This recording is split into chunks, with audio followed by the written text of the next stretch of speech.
چیونٹی کے نام پر اللہ نے سورت رکھ دی. پیچھے میں آپ کو بہت ساری سورتوں کے نام یاد کرا آیا ہوں. ایک سورہ نحل بھی ہم نے پڑھی تھی. تو اللہ تبارک و تعالیٰ نے اس سورت میں قرآن کریم کی حقانیت، مومنین کی صفات، مختلف انبیاء کے احوال، اللہ تعالیٰ کی توحید پر دلائل، قیامت کی ہولناکیاں اور حیات بعد الموت کا ذکر فرمایا. اس سورت کی ابتدائی آیات میں ایک بار پھر حضرت موسیٰ علیہ السلام کے احوال اور معجزات کا بیان ہے. آیت نمبر 16 سے سلیمان علیہ السلام کا ذکر ہے. وہ داؤد علیہ السلام کے وارث تھے، بیٹے تھے، اور انہیں پرندوں کی بولیاں سکھائی گئیں. جنات اور انسانوں کے لشکر کا ایک فوجی ڈسپلن کے ساتھ ان کے پاس حاضر رہتے تھے. وہ جو ان کا لشکر تھا نا، اس میں انسان بھی تھے، جن بھی تھے، اور اس کے اندر پرندے بھی تھے. ان کا لشکر تھا، وہ ہمیشہ ان کے پاس رہتے تھے. حضرت سلیمان علیہ السلام گزر رہے تھے تو ایک مقام سے آپ گزرے جہاں چیونٹیاں بڑی کثرت کے ساتھ تھیں.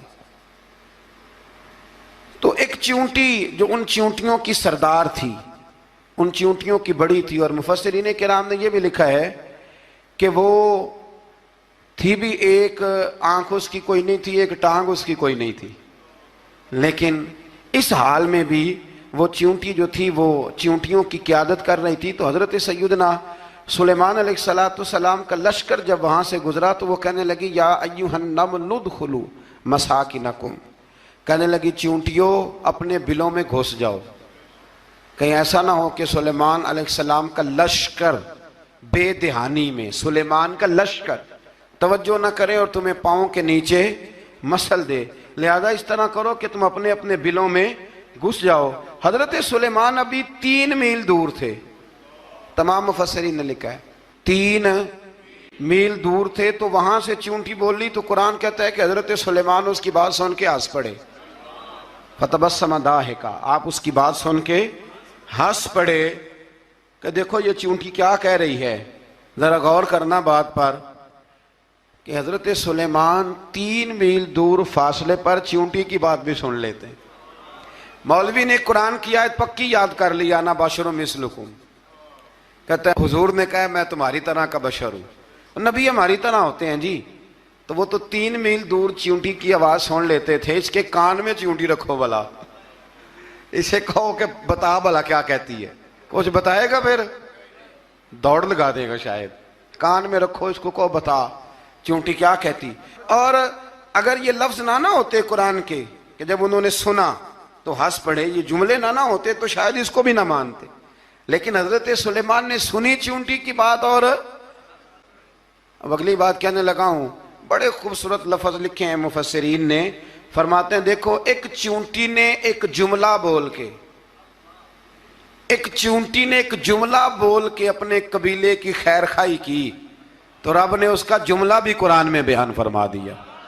تو جو ساری زندگی لوگوں کو جملے بول بول کے کہے رب رسول کی طرف آ جاؤ، تو اللہ قیامت میں اس کی بات کو قائم نہیں فرمائے گا. جو بھی کسی کی خیر خواہی کرے وہ ایک جملہ بول کے کرے اور ہو بھی چیونٹی. تو اگر اللہ اس کا ذکر قرآن میں باقی رکھتا ہے تو میں اور آپ اگر کسی کی خیر خواہی کریں گے تو انشاءاللہ ذکر باقی رہے گا. شرط یہ ہے کہ کریں خیر خواہی کرو کسی کی، ایک جملہ بول کے بھی کرو، چیونٹی بھی ہو تو اللہ قرآن میں ذکر باقی فرما دیتا ہے. تو اللہ تبارک و تعالیٰ نے اس بات کا ذکر قرآن مجید میں فرمایا. اس پر کئی کچھ لکھا ہے. اسی طرح سے ایک بات اور لکھی ہے ہمارے مفسرین نے کہ حضرت سلیمان ایک دن اسی طرح نکلے. قحط پڑ گیا تھا، بارش نہیں ہوتی تھی. تو حضرت سلیمان باہر میدان میں نکلے دعا کرنے کے لیے، خشک سالی تھی.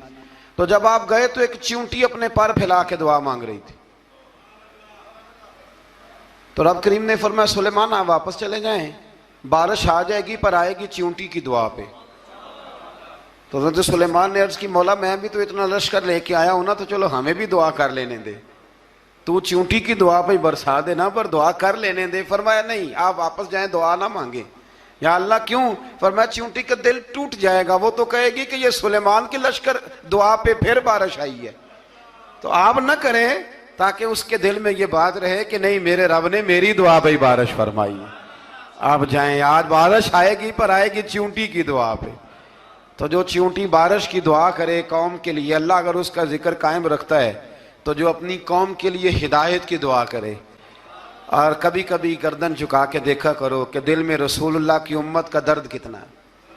اگر کہیں حضور کی امت کا درد ہے تو پھر انشاءاللہ ذکر قیامت تک باقی رہے گا.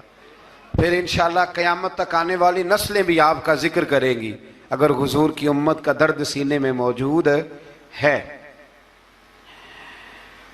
اسی طرح سے پھر حضرت سلیمان کے لشکر میں نا ایک ہدہد نامی پرندہ بھی تھا. لشکر کا کارکن تھا پرندہ. ہدہد غائب تھا تو حضرت سلیمان کہنے لگے کدھر گیا وہ ہدہد؟ نظر نہ آ جایا سخت سزا دوں گا. یہاں تو کوئی اچھی خبر لائے گا. چونکہ وہ ہدہد پرندہ جاتا تھا تو خبریں لا کے دیتا تھا، ورنہ سزا دوں گا.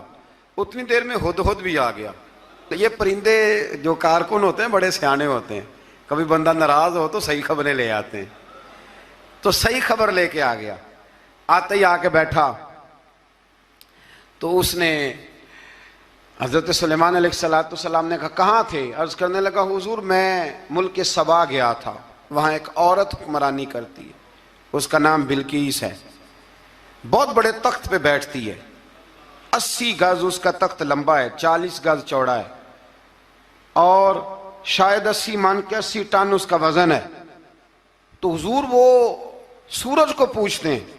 تو حضرت سلیمان نے فوراً خط لکھا، فرمایا جا کے اسے میرا خط دے دو کہ یہاں تو کلمہ پڑھ کے ہماری فرما بردار بن جائے، ورنہ تیار ہو جائے. جو اللہ کے غیر کو پوچھتے ہیں ہم ان کے خلاف جنگ کریں گے.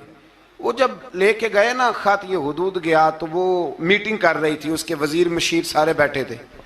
اس نے جا کے خط پھینک دیا ملکہ بلقیس کی جھولی میں. اس نے خط پڑھا تو ڈر گئی، وزیروں کو بلایا. حضرت سلیمان، قرآن کہتا ہے حضرت سلیمان نے کہا تھا خط پھینک کے نا تو سائڈ پہ ہو کے سننا وہ کیا کہتا.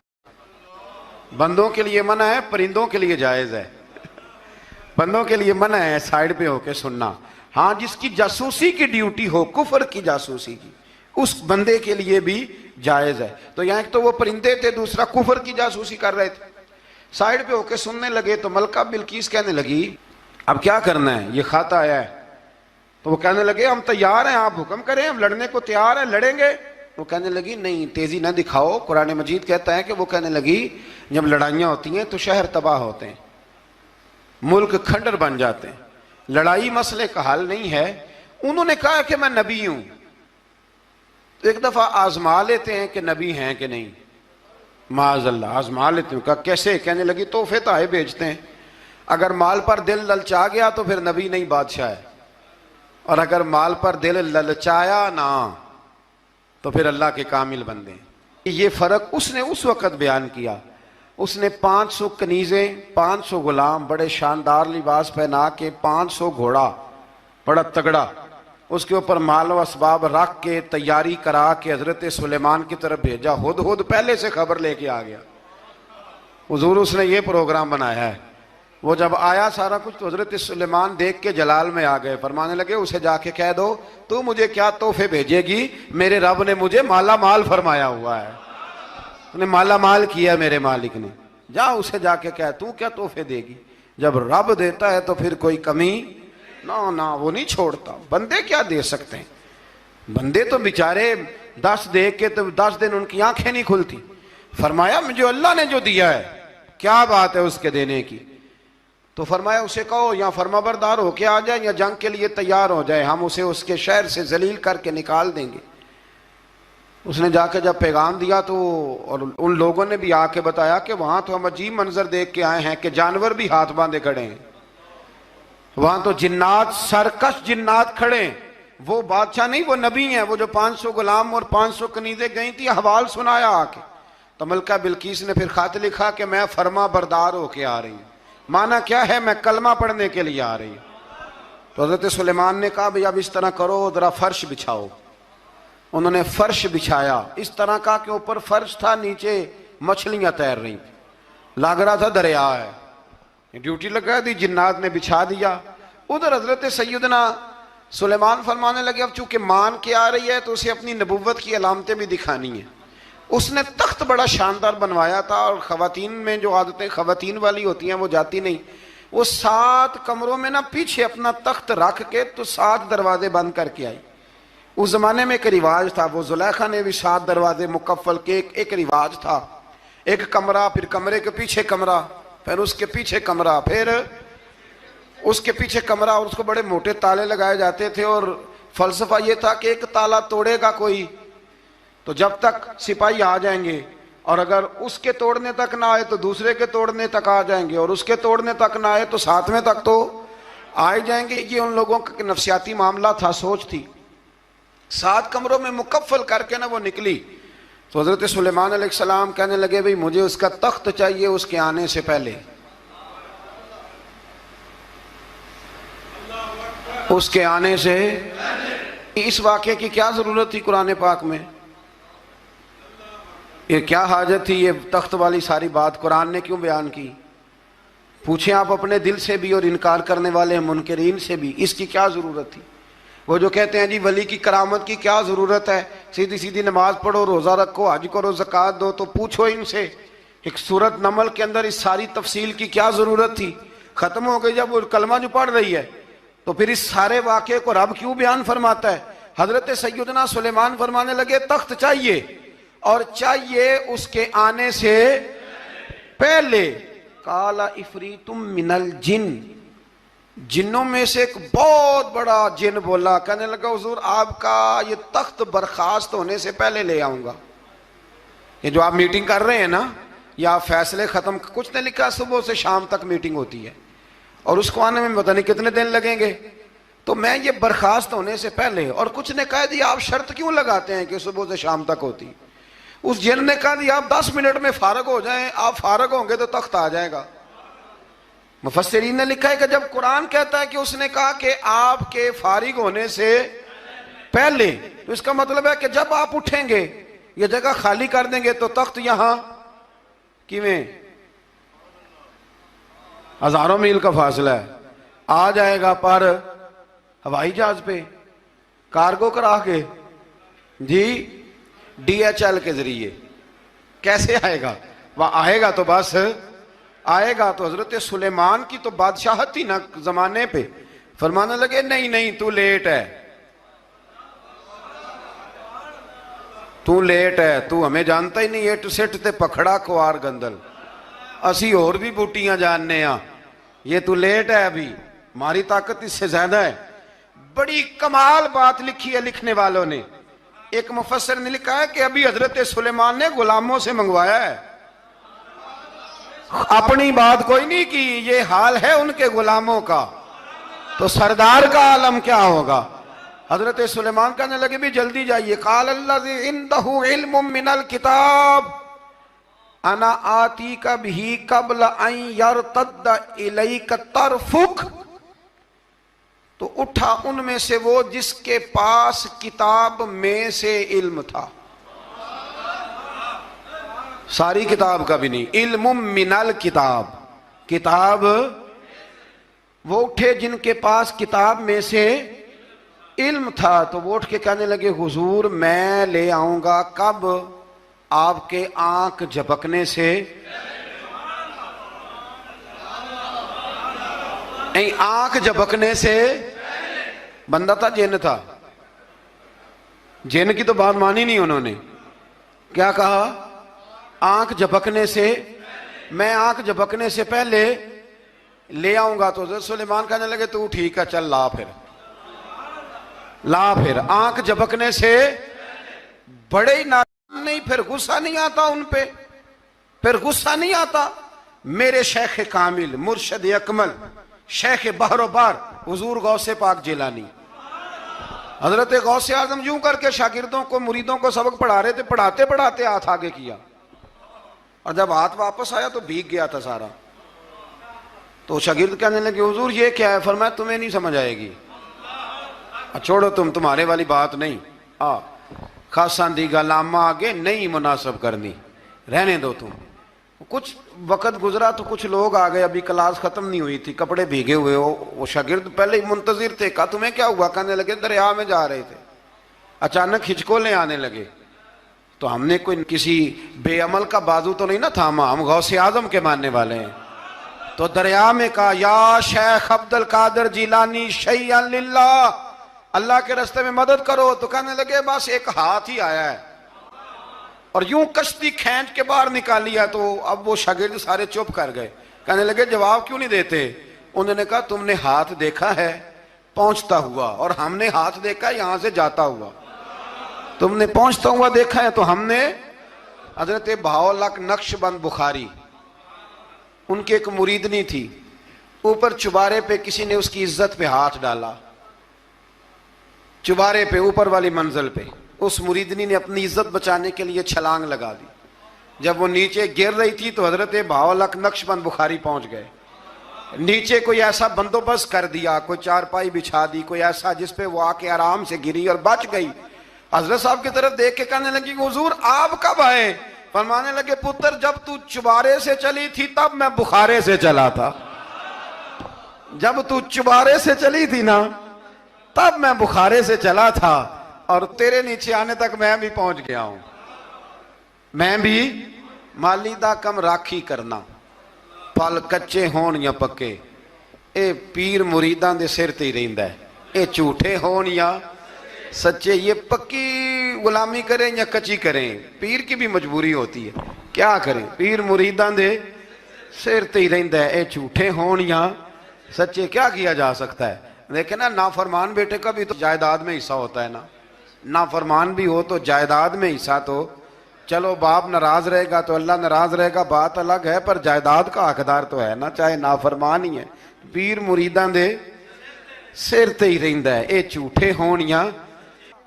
پھر وہ تخت آ گیا تو حضرت سلیمان سے پوچھا یہ کیا ہے؟ قال ھذا من فضل ربی.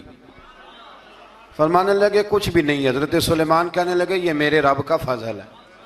شاید سب مفسرین نے بڑی بڑی باتیں کی ہوں, پر یہاں ایک قاضی ثناء اللہ پانی پتی رحمت اللہ علیہ کا فقرہ میں پڑھ رہا تھا, بڑا مزہ آ رہا تھا. قاضی صاحب فرمانے لگے اس آیت پہ, قاضی صاحب کہتے ہیں جن پر نرا فضل تھا, ھذا من فضل ربی, نرا فضل. فرمایا ان کی تو اتنی طاقت ہے کہ وہ ہزاروں میل دور سے 80 گز لمبا 80 گز چوڑا تخت آنکھ جھپکنے سے پہلے لے آتے ہیں, اور جن کے بارے میں اللہ فرماتے ہیں بشر المؤمنین بِأَنَّ لَهُم مِّنَ اللَّهِ فَضْلًا كَبِيرًا.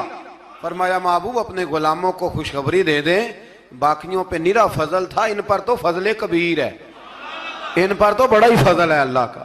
تو فرمایا جن پر فضل کبیر ہو, ایک نہیں, اس پر میں بڑے دلائل دے سکتا ہوں. کرامات اولیاء پر میں بڑے ہی دلائل دے سکتا ہوں, بڑے. غوث اعظم رضی اللہ تعالیٰ عنہ کے بعد بادشاہ آیا تو کہنے لگا پیر تب مانوں گا جب سیب کھلائیں گے. سیب کا موسم ہی نہیں تھا. تو حضرت صاحب آتے ہی اسے کہنے لگے اب تو میری ولایت کو سیبوں پہ تو نہ تول, اب سیب کھلائے تو ولی یا نہ کھلائے تو ولی کوئی نہیں, یہ تو اب میری ولایت کو سیبوں پہ تو نہ تول.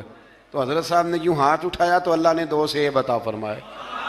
تو وہاں جملہ ہے حضور غوث اعظم کا, فرمانے لگے اگر اللہ حضرت مریم سلام اللہ جو بنی اسرائیل کی ولیہ ہیں, ولی ہے نا, وہ نبی تو نہیں نا, عورت نبی نہیں ہو سکتی. فرمایا اگر اللہ انہیں بغیر موسم کے پھل دے سکتا ہے, میں تو محمد عربی کا نوکر ہوں. فرمایا اب نہ 2 سیب آئے تھے, تو وہ کہنے لگا میرے تو دل میں 1 سیب تھا نا, تو حضور غوث اعظم نے نا 1 سیب مجھے دیا, 1 میں نے کھایا تو 1 غوث پاک کھانے لگے. کہتے ہیں میں نے وہ منہ میں رکھا, ذرا ترش تھا, تو میرے چہرے کا وہ رنگ دیکھ کے نا, اثر دیکھ کے کہ تلخی محسوس, تو غوث اعظم کہنے لگے میرے والا کھا.